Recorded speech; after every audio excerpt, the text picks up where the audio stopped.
Прывітанечка, гэта крынж тыдня. Тут мы збіраем і абвяргаем самую махровую прапаганду, якая гучыць з боку беларускіх чыноўнікаў і праўладных журналістаў. Каб быць у курсе, падпісвайся на нас на Ютубе, а таксама на нашай Тэлеграм і Інстаграм. Там заўжды шмат цікавага. Ну а мы пачынаем.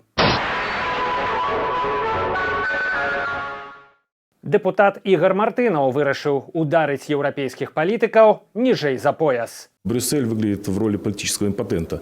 Дэпутата, які ў 2021 годзе не можа нічога, акрамя як разважаць пра патэнцыю сваіх палітычных апанентаў, можна толькі пашкадаваць. Бо, як кажуць разумныя людзі, кто как обзывается, тот так и называется. Грамчэй за ўсіх крычыць пра чужую імпатэнцыю той, каму стальныя яйцы ў галаву ударылі. Дарэчы, пра стальныя яйцы. Прапагандысты, якія круцяцца вакол Лукашэнкі, збіраліся выпусціць футболкі з яго цытатамі. Хутка на ўсіх патрыётах краіны, казалі яны. Пазней дадзім наводку, дзе купіць, казалі яны. Але 3 тыдні прайшло, а патрыёты дагэтуль без мерча. Ці можа ўсё прасцей? Футболкі надрукавалі, але ахвочых насіць іх, акрамя прэс-сакратаркі Лукашэнкі Ганны Эйсмонт, не знайшлося. Ёсць яшчэ адзін нюанс. Лукашенко нядаўна назваў Зеленскага выпадковым чалавекам у палітыцы. Ну, шоумен, што з яго ўзяць? Але сам-то Лукашенко хто пасля цытат на футболках? Палітычны стендапер? Расійскі прапагандыст Дмітрый Кісялёў паказаў сценаграму размовы Ангелы Меркель з Александром Лукашэнкам. На пачатку размовы ўжо былая канцлерка Германіі быццам бы тройчы называе Лукашэнку прэзідэнтам. У кожнай сваёй рэпліцы так і паўтарае: прэзідэнт, спадар прэзідэнт, шаноўны спадар прэзідэнт. Президент Лукашенко? Добрый вечер, господин президент. Уважаемый господин президент, я крайне рада, что в этой сложной ситуации мы имеем возможность поговорить.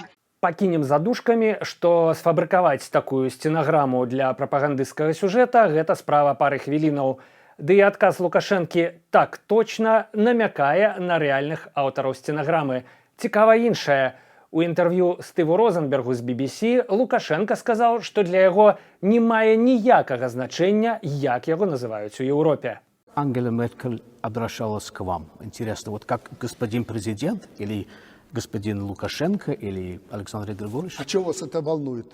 Господин президент в Беларуси, он же господин Лукашенко. Это интересно и это важно. Для меня никакого не имеет Потому значения. что, как вы знаете, вас в Евросоюзе не признают легитимным президентом. А Поэтому меня интересно, это... как она? Слушайте, а мне наплевать на то, что в Евросоюзе вы думаете о президенте Беларуси. Ага, ну мы бачым, вообще не мае ніякага значэння.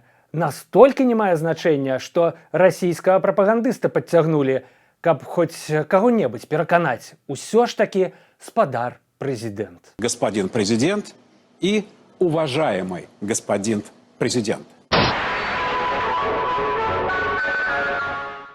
Што толькі дзяржаўныя людзі не казалі пра санкцыі, уведзеныя супраць беларускіх уладаў. Што яны не працуюць? Было. Што яны зробяць беларускую эканоміку мацнейшай? Было. Што яны спрыяюць інтэграцыі з Расіяй? Таксама было. А вось што пра санкцыі кажа дэпутат Дзяніс Карась. Мы должны отвечать, потому что уговоры какие-то и, скажем так, лояльные отношения к тем или иным действиям со стороны коллективного Запада должны жестко реагировать на то. Определенные те ответные меры, которые введено правительством, я думаю, как нельзя, кстати, все-таки облагоразумит правительство этих стран. Уговоры і лаяльнае стаўленне мусяць жорстка рэагаваць. Складана не пагадзіцца з дэпутатам? Ці пагадзіцца? Спярша б зразумець, што ён увогуле кажа. Газета адміністрацыі Лукашэнкі агучыла ролік пра мігрантаў гімнам Ізраіля. Атрымалася пафасна.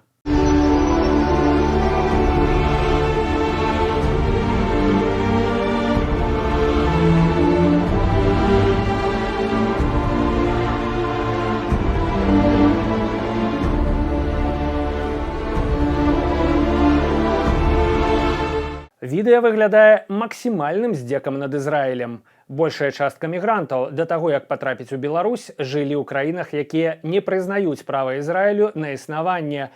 а некаторыя і адкрыта варагуюць з ім. Магчыма, таму відэа было хутка выдаленае. А што Ізраіль? Ён па-ранейшаму маўчыць, быццам бы ў рот вады набраўшы. Гэта быў крынж тыдня на Еўрарадыё. Праз пару дзён будзем разбірацца з наступнай порцыяй хлусні і прапаганды. А пакуль усім міру, разборлівасці і добрых, праўдзівых навінаў.